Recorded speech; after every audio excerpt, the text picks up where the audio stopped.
Well, the rainy weather this season and the rain that is coming today and the rest of the weekend has kept several people busy, and one of those groups is the local Salvation Army. And so here to kind of talk about a couple different things this morning is Miss Kimberly George. Good morning. Yes, good morning. Great to see you. Yeah, thank you for having me. So you guys have been very busy recently with this weather. We have. We have been in touch with our surrounding counties with emergency management, asking what type of flooding is going on, if there's anyone who's been displaced. And we were called out into Spring City, Tennessee. And so earlier this week we were serving hot meals, providing emotional, spiritual care, flood relief kits, that sort of thing. And so our volunteers and Salvation Army officers have been very busy. And we can only do so by the generous donations of this community. So we do want to say thank you to everyone who continues to support the Salvation Army. And with flooding still prevalent in many areas and more rain coming through the rest of the week, I'm sure that need is going to continue to grow. Is there ways we can help? Yes, we go through a lot of bottled water. So if someone's wanting to donate something tangible, bottled water is something that we can always use. But any type of monetary donations, that goes a long way. You know, when we feed, when we provide our mobile kitchen unit out, you know, on the scene, that's how we're able to do that. So if anyone would like to donate, they can go to our website at csarmy.org. All right, so we're going to switch gears just a little bit. Of course, you can always visit the website, and we'll show you that again here in just a minute. I want to talk about your Pathway of Hope program. What is that? Yes. So I'm super excited about the Pathway of Hope program. We've been doing it for a number of years now. But it's where our social worker becomes, instead of just a caseworker, she becomes a coach. Okay. And she works individually with single parents and their families to help them get to a life of stability where they can support themselves. Now we are seeing so many that are coming to the Salvation Army that have been in generation after generation of needing assistance from organizations like us or the government. And so we're trying to break those chains of intergenerational poverty and really teach them and help them, lift them up so that they can be independent.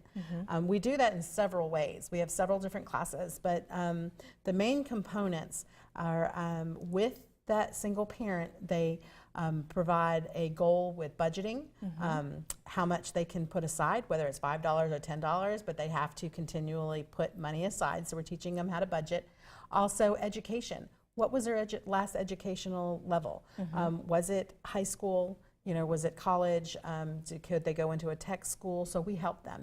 If they have not graduated high school, we help them get a GED, and we encourage them and keep, you know, we're kind of their cheerleaders along the way to help them make sure that they get that. Then we have parenting classes and cooking classes and, you know, all sorts of things. When I was in school, we had home economics, which taught us how to care for the home, you know, how to sew, how to cook, all those things. So often those are not taught anymore in school.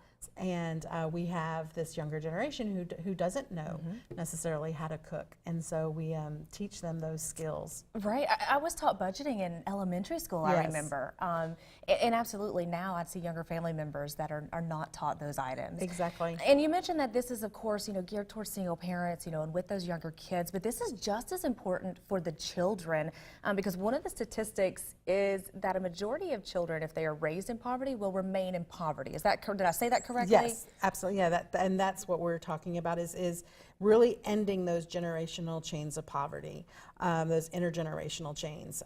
So we are taking that single parent, telling them they can do it. You know, they can provide for their family and start showing their children that they can become independent and self-sufficient. Right. And so it's amazing to see them. Usually it's like an 18 months, sometimes 24 months program. So we're taking applications now. So if anyone is watching and thinks that, you know, I can do this, you know, it's time for me to, you know, get my life in order, come see us. You know, we want to work with you.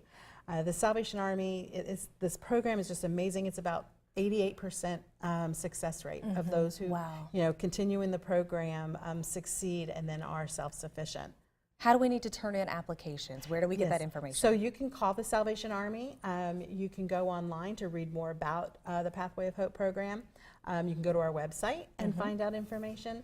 Or again, just call us and we'll, you know, set up an appointment for you in our social services office. Our phone number is 756-1023. It's 756-1023, and just ask for social services, but we'd love to help you out. All right. Well, Kimberly, thanks for joining us. And don't forget also, if you want to donate some bottled water or even a monetary donation to the Salvation Army for their relief in the flood efforts as well, Yes. that's definitely welcome right now during Absolutely. this rainy season. All right. We'll talk to you again soon. Great. Kimberly, great Thanks to so see much. you.